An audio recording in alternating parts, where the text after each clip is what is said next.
Hello दोस्तों, आप सब कैसे हैं। उम्मीद करते हैं आप सब अच्छे होंगे। दोस्तों, सीटेट पेपर 2 का एग्ज़ाम हो चुका है और 1 का भी हो चुका है। तो पेपर 1 का हमने सारे पेपर का एनालिसिस कर चुका है। तो पेपर 2 का आज है सीडीपी का एनालिसिस कर रहे हैं आंसर की। तो आप भी अपना स्कोर बताइएगा, हम भी अपना स्कोर बताएंगे। तो दोस्तों शुरुआत करते हैं। सबसे पहला क्वेश्चन क्या है, निम्नलिखित कथनों को पढ़िए तथा सही विकल्प का चयन कीजिए। अभी कथन ये, शिक्षकों को विद्यार्थियों में विशेष जातियों समूहों के बारे में रूढ़िवादिता को तोड़ने के लिए कड़ी मेहनत करनी चाहिए। बिल्कुल सही है दोस्तों। कारण क्या कह रहा है, शिक्षा का एक प्रमुख उद्देश्य विद्यार्थियों को समझनात्मक यानी कि क्रिटिकल थिंकिंग आत्मचिंतन के प्रोत्साहित करना चाहिए। बिल्कुल सही दोस्तों। इसका आंसर हो जाएगा 3 नंबर। ए और आर दोनों सही है तथा आर ए की सही व्याख्या करता है। चलिए अगला क्वेश्चन क्या है, क्वेश्चन नंबर 2 में निम्नलिखित में कौन सा आंतरिक अभिप्रेरणा का उदाहरण है। दोस्तों इसका ऑप्शन हो जाएगा दोस्तों 4 नंबर, व्यक्तिगत आनंद के लिए एक वाद्य यंत्र बजाना। ठीक है, आंतरिक अभिप्रेरणा के बारे में बोल रहा है। अगला क्या है, निम्नलिखित क्वेश्चन नंबर 3, निम्नलिखित कथन में विकास के किस सिद्धांत को दर्शाया गया है जो बच्चे अपने शुरुआती वर्षों में भाषा सीखने के लिए अनुकूल वातावरण से वंचित रहते हैं, उन्हें बाद के जीवन में भाषा चुनने में थोड़ी कठिनाई होती है। जी दोस्तों, इसका आंसर हो जाएगा तीसरा नंबर। भाषा के विकास का एक संवेदनशील काल होता है जिसे हम पीरियड ऑफ लैंग्वेज कहा जाता है, सेंसिटिव पीरियड कहा जाता है। इसका आंसर हो जाएगा 3 number. Question number 4, question number 4 में क्या है दोस्तों, अधिगम के सामान्य सिद्धांत बताते हैं कि विद्यार्थी बेहतर रूप से सीखते हैं यदि शिक्षक। दोस्तों इसका आंसर हो जाएगा दोस्तों क्वेश्चन नंबर 3, पहले तर्क और कारण के संदर्भ में अवधारणाओं पर चर्चा करें और फिर विचारों को सत्यापित करने का अवसर दें। इसका आंसर हो जाएगा दोस्तों 3rd नंबर। क्वेश्चन नंबर 5 क्या है, एक शिक्षक अपनी विद्यार्थियों को अधिसंज्ञानात्मक कौशल विकसित करने में मदद करना चाहती है, निम्नलिखित में से कौन सी रणनीति सबसे प्रभावी होगी। दोस्तों इसका आंसर हो जाएगा दोस्तों क्वेश्चन नंबर 4, विद्यार्थियों को प्रोत्साहित करना कि स्वयं अपने अधिगम पर चिंतन करें और अपनी प्रगति को मूल्यांकन करें। मतलब वो प्रोत्साहित करने के लिए कह रहा है दोस्तों, इनकरेजिंग करने के लिए कह रहा है बच्चों को खुद का आप मूल्यांकन करें और चिंतन करें और अपना प्रगति का पता करें कि आप कितना लेवल में हैं। जैसे कि अभी हम लोग जब एग्ज़ाम दिए दोस्तों, तो हम लोग को अपना लेवल पता चला कि हमने इतना पास, पेपर 1 पास हुआ, पेपर 2 नहीं पास हुआ, किसी का सीडीपी में कम रहा, किसी का इंग्लिश में कम रहा। तो हम अपना चिंतन से अपना पता किया, अपना स्कोर पता किया, लेकिन प्रगति पता चला मेरा। क्वेश्चन नंबर 6 में क्या है, ध्यान दीजिएगा, निम्नलिखित कथनों को पढ़िए तथा सही विकल्प का चयन कीजिए। अभी कथन ये, शिक्षकों को संकल्पना को मजबूत करने के लिए विद्यार्थियों को अपने स्वयं के संकल्पना के उदाहरणों और गैर उदाहरणों की पहचान करने के लिए कहना चाहिए। कारण आर, उदाहरणों के बारे में सोचने से संकल्पना को मजबूत किया जाता है जबकि गैर उदाहरण विद्यार्थियों को भ्रमित करते हैं। दोस्तों इसका आंसर हो जाएगा ए नंबर।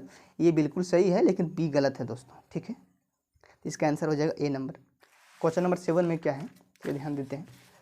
माध्यमिक कक्षाओं में अधिगम के लिए एक अनुकूल कक्षा का वातावरण पर केंद्रित होता है। दोस्तों इसे कोऑपरेटिव लर्निंग हो जाएगा, सहकारी अधिगम। माध्यमिक कक्षाओं के लिए अधिगम को सबसे अच्छा सुगम बनाने के लिए हम कोऑपरेटिव लर्निंग का उपयोग करेंगे। ठीक है, क्वेश्चन नंबर 8 में क्या है, जटिल समस्याओं से जूझ रहे अमन के समस्या समाधान कौशल विकसित करने में एक शिक्षक किस प्रकार मदद करता है। दोस्तों इसका आंसर हो जाएगा दोस्तों 4 नंबर, सबसे कहकर कि वह समस्या को सुलझाना छोड़ दे। ठीक है, अगला क्या है, क्वेश्चन नंबर 9, बोध आधारित शिक्षण का अंतर्निहित सिद्धांत या विश्वास है कि। क्वेश्चन नंबर ए, इसका आंसर हो जाएगा दोस्तों, शिक्षार्थियों की क्षमताएं और आवश्यकताएं विविध है जिन्हें मानक निर्देशों पर ध्यान केंद्रित किए बिना पूरा नहीं किया जा सकता। इसका फर्स्ट आंसर हो जाएगा दोस्तों 9 का ये।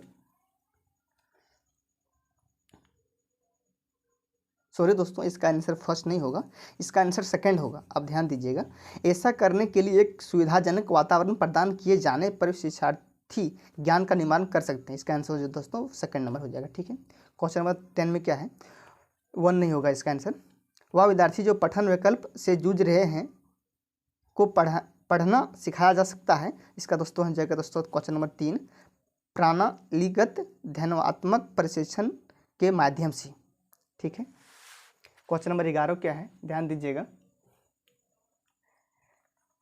निम्नलिखित में से कौन सा समूह उन विशिष्टताओं सही ढंग से उल्लेख करता है जो प्रतिभाशाली विद्यार्थियों और कक्षा में अन्य विद्यार्थियों के बीच आमतौर पर भिन्न होता है। दोस्तों इसका आंसर हो जाएगा समझ की अग्रवर्ती गहनता, सीखने की तेज गति, समझ के लिए दूसरों पर अधिक निर्भर। दोस्तों ये नहीं होगा, अधिक निर्भर कभी बच्चा नहीं रहता है। शारीरिक विकास के तेज गति, दोस्तों इसका आंसर हो जाएगा दोस्तों बी, ए और बी, जो कि हो जाएगा ऑप्शन नंबर 3। ठीक है, अगला क्या है, श्रवण बाधित के संदर्भ में निम्नलिखित में कौन सा कथन सही है। दोस्तों इसका आंसर हो जाएगा दोस्तों फर्स्ट नंबर, श्रवण बाधित बच्चे के प्रभावी ढंग से संवाद करने की क्षमता को प्रभावित कर सकती है। ठीक है, अगला क्वेश्चन क्या है, समावेशन के संदर्भ में पाठचर्या सीखने की अपेक्षाएं में समान है जबकि में वे भिन्न है। दोस्तों इसका ऑप्शन हो जाएगा एकोमोडेशन और मॉडिफिकेशन। ऑप्शन नंबर 3, समायोजन करेंगे फिर बच्चे का हम संशोधन करेंगे बच्चे को। क्वेश्चन नंबर 14 में क्या है, संरचनावादी सिद्धांतकारों के अनुसार निम्नलिखित में कौन सा कथन सही नहीं है। दोस्तों कथन सही नहीं सो पूछ रहा है, तो इसका आंसर हो जाएगा दोस्तों 2 नंबर, प्रभावी अधिगम सुनिश्चित करने के लिए शिक्षार्थियों को बाहरी रूप से प्रेरित करने की आवश्यकता है। क्वेश्चन नंबर 15 में क्या है, एक प्रगतिशील कक्षा में विद्यार्थी अधिक प्रश्न नहीं पूछते। बिल्कुल गलत दोस्तों, शिक्षक से प्रश्न पूछते हैं। बिल्कुल सही दोस्तों, एक दूसरे से प्रश्न पूछते हैं, ये भी सही है। समय से प्रश्न पूछते हैं, ये भी सही। इसका ऑप्शन हो जाएगा दोस्तों 2 नंबर, बी, सी, डी। ठीक है, क्वेश्चन नंबर 16 में क्या है, बुद्धि के संदर्भ में निम्नलिखित में से कौन सा दृष्टिकोण शिक्षार्थियों के बीच विविधता के सम्मानपूर्ण विचार का समर्थन करता है। दोस्तों इसका आंसर हो जाएगा 3 नंबर, बुद्धि बहुआयामी है और समय के साथ साथ बदलते रहता है। ठीक है, इंटेलिजेंस में आप पढ़े होंगे, मल्टी डायमेंशनल होगा दोस्तों। क्वेश्चन नंबर 17 में क्या है, पुल्लिंग या स्त्रीलिंग होने से जुड़ी अपेक्षाओं को कहा जाता है और इन्हें सीखा जाता है।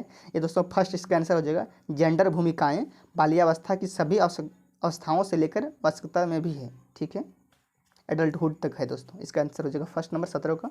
18 में क्या है, लॉरेंस कोहलबर्ग के सिद्धांत की आलोचना कैरल गिलियन। दोस्तों जब भी लॉरेंस कोहलबर्ग का सिद्धांत के बारे में आ जाएगा दोस्तों, तो सीधा सा आप जानिएगा जेंडर मतलब स्त्री के बारे में इन्होंने इग्नोर कर दिया था। इसका सबसे पहला आंसर हो जाएगा नैतिक तर्क में लैंगिक भिन्नताओं की अपेक्षा करने के लिए की गई। ठीक है, क्वेश्चन नंबर 19 में क्या है, निम्नलिखित में किसने सामान्य बुद्धि की अवधारणा। दोस्तों जब सामान्य बुद्धि का बात आता है तो सामान्य बुद्धि का 7-8 सिद्धांत दिया है दोस्तों, जो कि हावर्ड गार्डनर ने दिया है, ना तो जीन पियाजे दिया है, ना लेव वाइगोत्स्की, ना चार्ल्स स्पीयरमैन। सबसे आंसर इसका सटीक हो जाएगा हावर्ड गार्डन 4 नंबर। ठीक है, चलिए क्वेश्चन नंबर देखते हैं 20, समावेशी शिक्षा। समावेशी शिक्षा का जब भी बात आएगा दोस्तों, तो सभी लोगों को एक साथ जोड़ने का बात कहेगा, तो इसका आंसर हो जाएगा दोस्तों 3 नंबर, व्यक्तिगत अंतरों की पहचान के परिणाम स्वरूप पाठचर्या में लचीलापन। मतलब जिन बच्चों के में भिन्नता पाया गया उसके अनुसार हम पाठ्यक्रम तैयार करेंगे और उसमें लचीलापन लाएंगे। ठीक है, फ्लेक्सिबिलिटी। ठीक है, इसका 21 में क्या है, समालोचनात्मक चिंतन यानी कि क्रिटिकल थिंकिंग, चिंतन में प्रमाण की क्या भूमिका होती है। दोस्तों इसका आंसर हो जाएगा सबसे फर्स्ट हो जाएगा, प्रमाण का तार्किक और सुनियोजित रूप से मूल्यांकन किया जाना चाहिए। ठीक है, लॉजिकल एंड सिस्टमेटिक वे। ठीक है, अगला क्या है 22 में, निम्नलिखित में से कौन सा प्रश्न बच्चों के लिए समालोचनात्मक यानी कि क्रिटिकल थिंकिंग रचनात्मक चिंतन को प्रमोट करता है, बढ़ावा देता है। तो इसका दोस्तों आंसर हो जाएगा फर्स्ट नंबर, पानी के बचाव के लिए सबसे अच्छा तरीका कौन सा हो सकता है और क्यों। इसका सबसे पहला आंसर हो जाएगा 22 का। ठीक है, क्वेश्चन नंबर 23 में क्या है, निम्नलिखित कथनों को पढ़िए तथा सही विकल्प का चयन कीजिए। अभिकथन ये और कारण, बच्चों में संज्ञानात्मक विकास पर भाषा के प्रभाव पर जीन पियाजे और लेव वाइगोत्स्की दोनों का बात कर रहा है, दृष्टिकोण में भिन्नता है। दोस्तों है भिन्नता, जीन पियाजे कुछ और कर रहा है, लेव वाइगोत्स्की सामाजिक संस्कृति के बारे में कर रहा है, इसमें संज्ञानात्मक विकास के बारे में कर रहा है। कारण क्या है, खोज अधिगम में शिक्षक अवसर प्रदान करता है और विद्यार्थी समय जानकारी प्राप्त करने के लिए उन्मुख होते हैं। बिल्कुल सही दोस्तों, तो इसका आंसर हो जाएगा 3 नंबर, ए और आर दोनों सही है तथा आर ए की सही व्याख्या करता है। चलिए क्वेश्चन नंबर देखते हैं 24 में क्या है, निम्नलिखित कथनों को पढ़िए तथा सही विकल्प का चयन कीजिए। अभिकथन ये और कारण, बच्चों के बीच विकासात्मक दरों में काफ़ी भिन्नताएं मजबूत हैं। दोस्तों ये भी सही है, काफ़ी भिन्नताएं पाया जाता है दोस्तों, इंडिविजुअल डिफरेंस है सभी बच्चों में। विकासात्मक अंतर आनुवांशिक और अनुभवात्मक विविधताओं की जटिल अंतःक्रिया का एक अनिवार्य परिणाम है। जी दोस्तों, बच्चों में जो भिन्नताएं पाया जाता है उसके कारण हम आनुवांशिक भी ले सकते हैं और वातावरण भी है। तो इसका आंसर दोस्तों सटीक जो होगा, तो इसका आंसर हो जाएगा 3 नंबर, ए और आर दोनों सही है तथा आर ए की सही व्याख्या करता है। ठीक है, 25 नंबर क्वेश्चन में क्या है, भाई बहन के रिश्ते एवं रिश्तों को हम क्वेश्चन नंबर 4 इसका आंसर सही होगा, माता पिता और साथियों के साथ संबंधों के समान है और बाल्यावस्था में सामाजिकरण में महत्वपूर्ण भूमिका निभाता है। क्वेश्चन नंबर 26 में क्या है, महारत लक्ष्य और प्रदर्शन लक्ष्य में क्या अंतर है। दोस्तों इसका सीधा आंसर हो जाएगा 4 नंबर, महारत लक्ष्य अपने कौशल और कार्य की समझ में सुधार करने पर केंद्रित होते हैं, जबकि प्रदर्शन लक्ष्य उच्च ग्रेड प्राप्त करने और बाहरी पुरस्कार पाने पर प्राप्त करने पर केंद्रित होते हैं। 26 का 4 हो जाएगा दोस्तों। क्वेश्चन नंबर 27, निम्नलिखित में से कौन से पियाजे की संज्ञानात्मक विकास के सिद्धांत की सीमा है? दोस्तों इसका आंसर हो जाएगा 3 नंबर, वह संज्ञानात्मक विकास पर संस्कृति और सामाजिक कारकों के प्रभाव को ध्यान में नहीं रखता।